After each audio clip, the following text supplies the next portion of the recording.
ഏറ്റവും കൂടുതൽ അത്ഭുതപ്പെടുത്തിയൊരു കാര്യം പക്ഷികളുടെ മൈഗ്രേഷൻ അല്ലെങ്കിൽ ആ ദേശാന്തര ഗമനാണ്.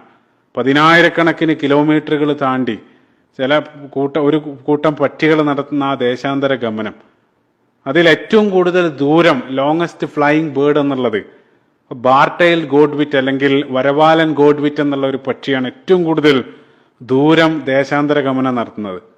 അത് അമേരിക്കയിലുള്ള അലാസ്ക, അങ്ങേയറ്റത്തുള്ള അലാസ്കയിൽ നിന്ന് ആരംഭിച്ച് ന്യൂസിലാൻഡ് വരെയാണ് അത് പറക്കുന്നത്. ഏകദേശം 11,500 അല്ലെങ്കിൽ 12,000 കിലോമീറ്റർ അത് നിർത്താതെ പറന്നുകൊണ്ടിരിക്കുകയാണ്. ചിന്തിച്ചു നോക്കുക. അതായത് അത്രയും ദൂരം ആ 12,000 കിലോമീറ്റർ താണ്ടാൻ വേണ്ടി 11 ദിവസം തുടർച്ചയായിട്ട് ആ പക്ഷി പറന്നുകൊണ്ടിരിക്കുകയാണ്.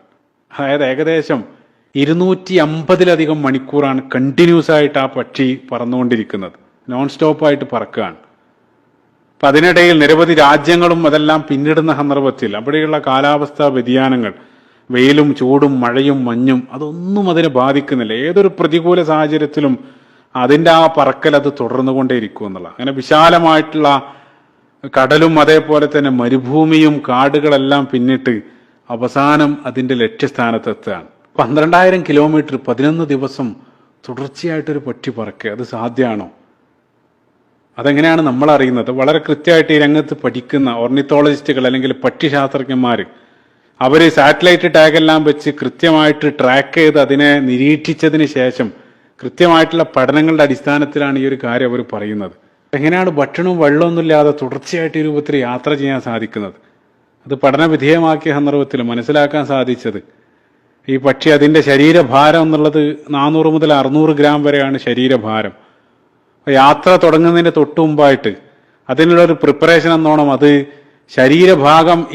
ശരീരത്തിന്റെ ഭാരം ഇരട്ടിയാകുന്ന രൂപത്തിൽ ഒരുപാട് ഭക്ഷണം കഴിച്ച് അത് ആ യാത്രക്ക് വേണ്ടി തയ്യാറെടുക്കും എന്നുള്ളതാണ്. പിന്നീട് ആ ശരീരത്തിൽ ശേഖരിച്ചു വെച്ച ആ ഒരു ഭക്ഷണമാണ് ആ 11 ദിവസത്തെ യാത്രാ കാലഘട്ടത്തിൽ അത് ഉപയോഗിക്കുന്നത്. അപ്പോൾ ഭക്ഷണത്തിന്റെ കാര്യം ആ രൂപത്തിൽ പരിഹരിക്കപ്പെടുന്നുണ്ട്. പക്ഷെ അവിടെയും പ്രധാനപ്പെട്ട അത്ഭുതപ്പെടുന്ന മറ്റൊരു കാര്യം, അതിന് ആ രൂപത്തിൽ സഞ്ചരിക്കുന്ന സന്ദർഭത്തിൽ അതിന് ഉറക്കു വേണ്ടേ, അല്ലെങ്കിൽ അതിന് വിശ്രമിക്കണ്ടേ? എങ്ങനെയാണ് തുടർച്ചയായിട്ട് സഞ്ചരിക്കുന്ന സന്ദർഭത്തിൽ ഏത് രൂപത്തിലാണ് അതിന് വിശ്രമം ലഭിക്കുന്നത്?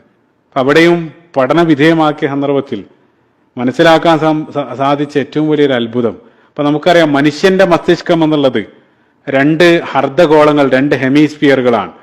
സമാനാണ് പക്ഷികളുടേതും. പക്ഷേ പക്ഷികളുടെ മസ്തിഷ്കവുമായി ബന്ധപ്പെട്ട അത്ഭുതപ്പെടുത്തുന്ന ഒരു കാര്യം, അപ്പം നമ്മളെ സംബന്ധിച്ചിടത്തോളം നമ്മൾ ഉറങ്ങുന്ന സന്ദർഭത്തിൽ നമ്മുടെ ആ മസ്തിഷ്കത്തിന്റെ 2 ഭാഗവും ഒരേ രൂപത്തിൽ ഉറക്കു മോഡിലേക്ക് പോവാണ്.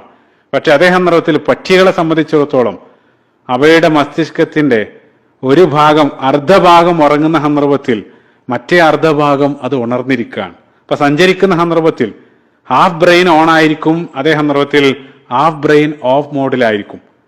ശരീരത്തിന്റെ ഒരു ഭാഗം റെസ്റ്റ് എടുക്കും, അതേ സന്ദർഭത്തിൽ മറ്റേ ഭാഗം പ്രവർത്തിച്ചുകൊണ്ടിരിക്കും. പിന്നീട് നേരെ തിരിച്ച് നേരത്തെ പ്രവർത്തിച്ച ആ ഭാഗം ഓഫ് മോഡിലേക്ക് പോവും, അതേ സന്ദർഭത്തിൽ മറുഭാഗം ഓൺ ആയിരിക്കും എന്നുള്ള ആ രൂപത്തിലാണ് അത് യാത്ര ചെയ്യുക. അത് യൂണി ഹെമിസ്ഫിയറിക് സ്ലോ വേവ് സ്ലീപ്പ് അല്ലെങ്കിൽ USWS എന്നാണ് ഈ ഒരു പ്രതിഭാസം അറിയപ്പെടുന്നത്. പക്ഷികളുടെ മാത്രമല്ല, അതേ രൂപത്തിൽ തന്നെ ഒറ്റപ്പെട്ട ചില ജീവികൾ, ഡോൾഫിൻ പോലെയുള്ള ജീവികൾക്ക് ഈ ഒരു കഴിവുണ്ട് എന്നുള്ള. അതായത് ഒറ്റക്കണ്ണടച്ച് ഉറങ്ങാനുള്ള, അതായത് ശരീരത്തിന്റെ ഒരു ഭാഗം ഉറങ്ങാനും വിശ്രമിക്കാനും അതേ സന്ദർഭത്തിൽ മറ്റേ ഭാഗം ഉണർന്ന് പ്രവർത്തിക്കാനുള്ള കഴിവ്.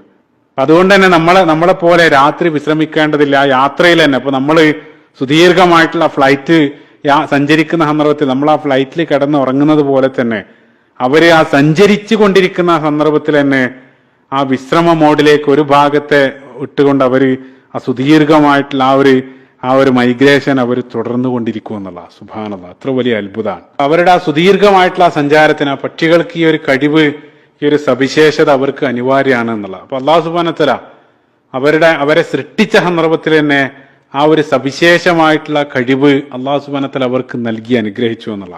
റബ്ബുനല്ലദീ അഅതാ കുല്ല ഷൈഇൻ ഖൽഖഹു സുമ്മ ഹദാ. പരിശുദ്ധ ഖുർആൻ സൂറത്ത് ത്വാഹയിൽ അല്ലാഹു സുബ്ഹാനഹു വ തആല അവയെ സൃഷ്ടിച്ചു. കേവലം സൃഷ്ടിക്കല്ല, അൽ മുസവ്വിർ എന്നുള്ളത് അള്ളാഹിന്റെ മറ്റൊരു നാമാണ്. സവ്വറക്കും അഹ്സന സുവറക്കും. അല്ലാഹു സുബ്ഹാനഹു വ തആല ഏറ്റവും മനോഹരമായിട്ടുള്ള രൂപത്തിൽ അതിനെ ഡിസൈൻ ചെയ്തു.